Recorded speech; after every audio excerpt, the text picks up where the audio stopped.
Barenaked Ladies, Ed Robertson, Tyler Stewart. Thanks for joining us today, guys. Appreciate it. It's a Christmas miracle, Drew.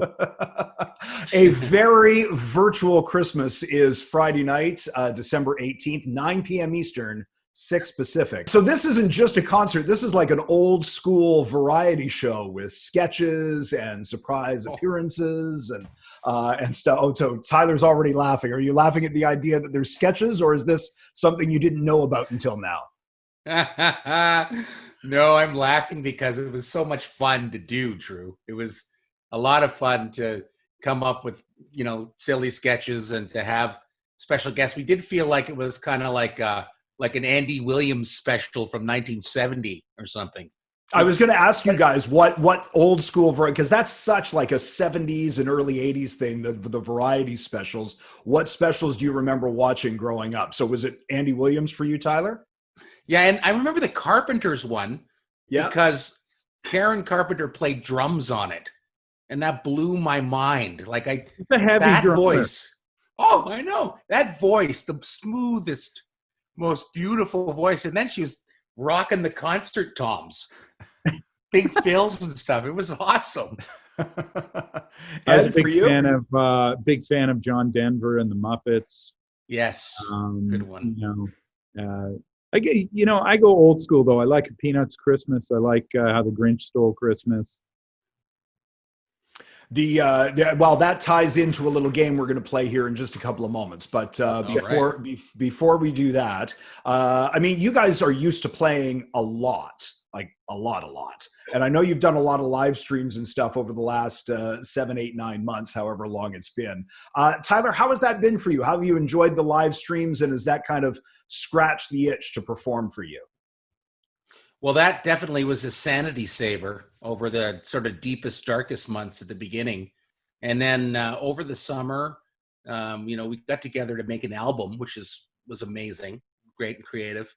And, doing these things, every so often jumping into the studio and filming stuff and using it for various, events and gigs has been really great. I found, though, when we got together to work on the Christmas stuff, first of all, we're dusting off older material. Secondly, we don't have the audience there to kind of cheer you on. So if you're making mistakes and clams all over the place, it's only 3 other guys going, "What? What are you doing? That's not right." So we were all a little bit rusty, and I haven't felt nervous like that in a while, and so that was actually kind of cool. Was that did it take a little while to get used to that format, Ed, or how was it for you when you first started to do streaming performances but no actual audience there? Yeah, it takes a bit of getting used to, for sure. Getting together to rehearse and get ready for this very virtual Christmas was very interesting.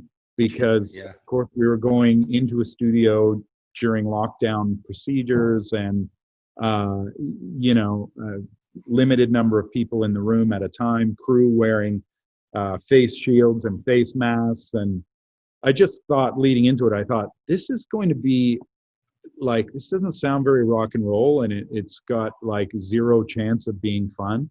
And instead, the whole time we just laughed and had an amazing time. And it's going to be music and lots of holiday songs from Barenaked for the holidays, but the acting is also really fun. So I tip my hat to Tyler, who did most of the writing for the special, and a friend of ours over in the UK, Boothby Graffo, contributed some stuff too. But it's going to be a very fun Friday night. That's awesome. Sessionslive.com is where to go to get full ticket information for a very virtual Christmas. It happens this Friday, December 18th. I saw a video, I think, Ed, that you posted on the Barenaked Ladies Facebook page in the last couple of days. I just want to confirm what I believe I saw in that video. And it was a giant inflatable Santa Claus in behind you. I think the world needs to know, is that your inflatable Santa? It is not. It's my wife's.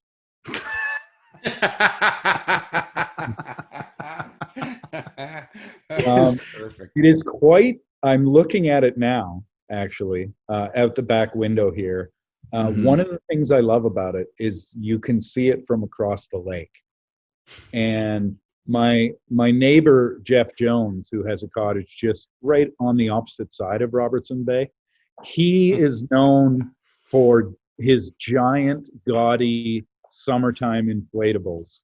And now I have approximately a 25-foot tall Santa as a beacon in the winter COVID darkness. It's driving him insane, and it makes me extremely happy. Absolutely. Winter revenge is coming his way. Is Santa the only inflatable on your property, or do you have other 25-foot inflatables out there as well? Santa is currently by himself, but not alone, if you know what I'm saying, Drew. Santa's never alone. No, Tyler, for you, any inflatables? We need to know, Tyler. Do you have inflatables on your property? Christmas inflatables? Mine are in the bedroom. Well, hold on. I think Blanche Devereaux from the Golden Girls would like a word with you about what you have in the bedroom. There we go. Excellent. How decorated are your houses? I mean, we see, Tyler, you yourself are decorated. How decked out does the house get for you? Well, you can see I've got the tree up and decorated. I've got a wreath up above the fireplace.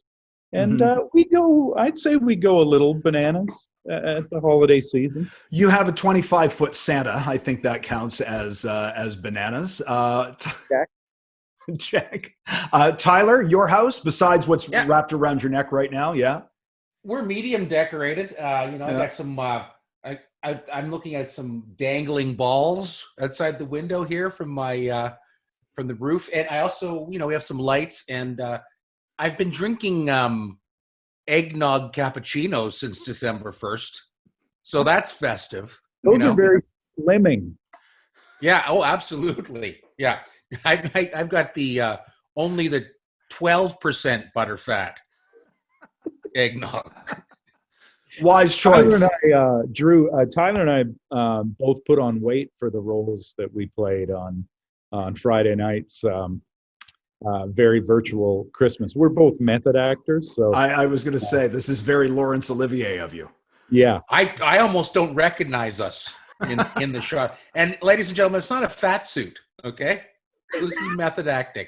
No shallow Al business here. No shallow Al. That's right. This is legit. The role of Ed Robertson was originally slated to be played by Russell Crowe, hot off of his unhinged performance. But I stepped in and played the role myself, and I think I did a pretty good job. Excellent. The role of Tyler Stewart was played by Chef Paul Prudhomme.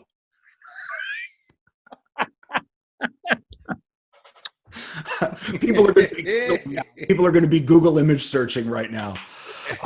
So as we're talking about Christmas, very virtual Christmas, it's Friday night, December 18th, sessionslive.com, 9 p.m. Eastern, 6 Pacific.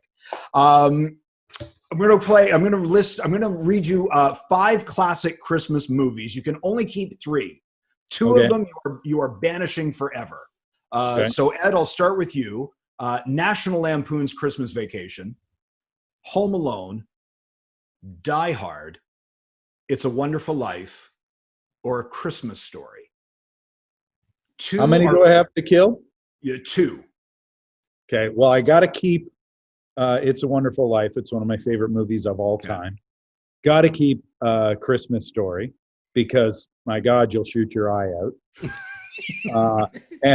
And also, Only I Didn't Say Fudge.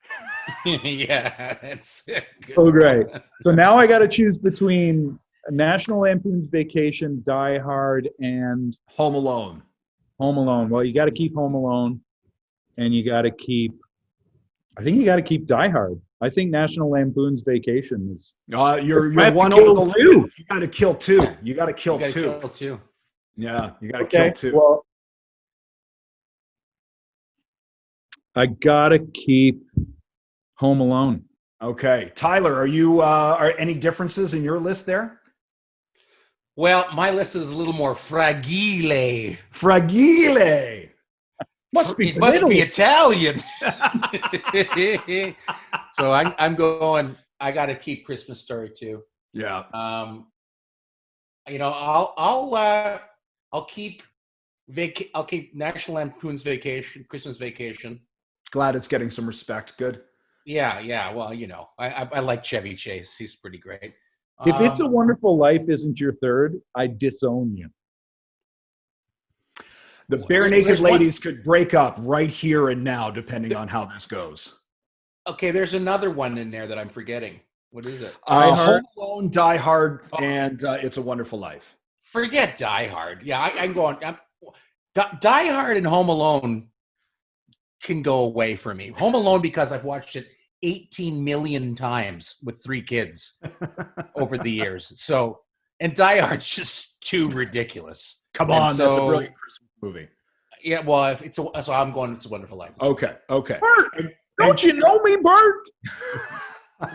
And quickly, I want a big one you can float down a river on. I feel like we could do a table read now. Why don't we just break into a table read of the movie? I would love that so much.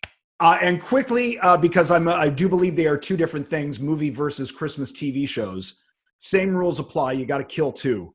Rudolph, Frosty, Charlie Brown, How the Grinch Stole Christmas, and the Star Wars Holiday Special. Okay, that's dead immediately. Star Wars Holiday Special is done. Come on! Yeah. B. Arthur was in that. B. Arthur sang on that.